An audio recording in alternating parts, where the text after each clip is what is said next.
గత నెల రోజులుగా ఎన్నికల ప్రక్రియ ఈ రోజుతో పూర్తి కావడంతో మనతో పాటు మెదక్ పార్లమెంట్ అభ్యర్థి వెంకట్రామరెడ్డి ఉన్నారు. సార్ ఎట్లా ఉంది సార్, మీరు ఒక తిరుగుతున్నటువంటి సెంట్రల్ డ్రగ్ దగ్గరికి మీరు వెళ్ళారు, ఏమంటున్నారు, ఎట్లా ఉంది ప్రక్రియ? చాలా పాజిటివ్గా ఉంది. ప్రజలు బాగా మళ్ళీ కేసీఆర్ గారు రావాలి, బీఆర్ఎస్ పార్టీ ప్రభుత్వం రావాలి అనేది ప్రజలు బాగా అడుగుతున్నారు. వాళ్ళకి అర్థమైంది 5 నెలల్లో మోసపోయిన తీరు, అవమానపడ్డ తీరు, కాంగ్రెస్ పార్టీ నేతల మీద అవమానపడ్డ తీరు, మోసగించి ప్రభుత్వాన్ని ఏర్పాటు చేసి ఏమీ ఇవ్వకుండా ఉన్న విధి విధానాలను వాళ్ళని సహించట్లేదు. మళ్ళీ కేసీఆర్ గారు ఉన్నప్పుడు అన్నీ బాగున్నాయి అనేది ఒకటి ఉంది. సో వాళ్ళు ఖచ్చితంగా బీఆర్ఎస్ పార్టీ మళ్ళీ రావాలని కోరుకుంటున్నారు. భారీ సంఖ్యలో ఇవాళ ప్రజలు ఓటింగ్ అయిపోయింది, ఓటింగ్ పూర్తి అయిపోయింది. పోలింగ్ కూడా మంచి పర్సంటేజ్లో కూడా ఇవాళ ఓటు పోలైంది. నేను ఈ సందర్భంగా ఓటర్ మహాశయులకు మెదక్ పార్లమెంట్ నియోజకవర్గంలో ఉన్న ప్రతి ఓటర్కి ఇవాళ ప్రత్యేకంగా ధన్యవాదాలు చెప్తా ఉన్నాను. భారీ సంఖ్యలో వచ్చి ఓట్లు వేసినందుకు పార్టీ క్యాడర్, మా పార్టీ క్యాడర్ నాయకులు కూడా ప్రత్యేక ధన్యవాదాలు. అంటే మెదక్ పార్లమెంట్ పరిధిలో 7 నియోజకవర్గాలు ఉంటాయి. ఏ నియోజకవర్గంలో మీరు పట్టు సాధించే అవకాశం ఉందని అనుకోవచ్చు? దాదాపుగా అన్ని నియోజకవర్గాలలో మాకు మెజారిటీ వచ్చే అవకాశం ఉందని నేను భావిస్తున్నాను. అంటే ఇప్పుడున్న కాంగ్రెస్ పార్టీ వైఫల్యాలే బీఆర్ఎస్ పార్టీకి మేలు చేకూరే అవకాశం ఉందని అనుకుంటున్నారా?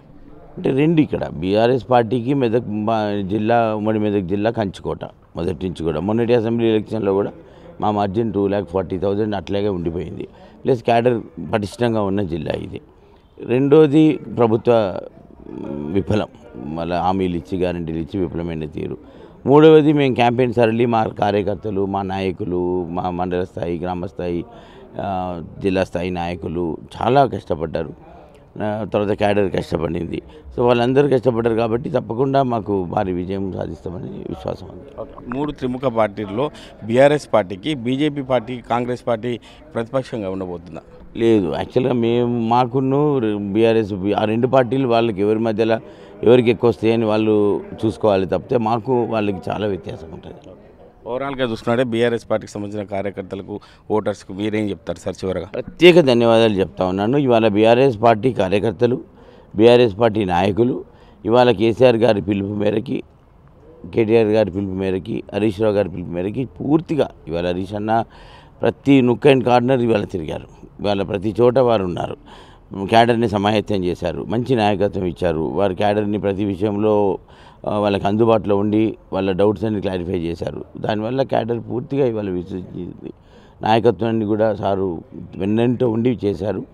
నన్ను కూడా ప్రాపర్ వేలో డైరెక్షన్ ఇచ్చి నాకు కూడా నా క్యాంపెయిన్ అంతా కూడా హరీష్ రావు గారి డైరెక్షన్లో చేసుకోవడం జరిగింది. వారు ప్రతి అంశాన్ని సున్నితంగా పరిశీలించి సరైన రీతిలో వారి అనుభవాన్నితోని ఇవాళ క్యాంపెయిన్ చేశారు. దానివల్ల కూడా మాకు చాలా ప్లస్ అయింది. అంటే కాంగ్రెస్ పార్టీ ఇచ్చిన 6 గ్యారంటీలు వైఫల్యం చెందడమే బీఆర్ఎస్ పార్టీకి మేలు చేకూరదని చెప్పి ఒక వెంకట్రామరెడ్డి మెదక్ పార్లమెంట్ అభ్యర్థి చెప్పడం జరుగుతుంది. అసలైన తొలి వెలుగు. ఫాలో వాట్సాప్ @తొలి వెలుగు official.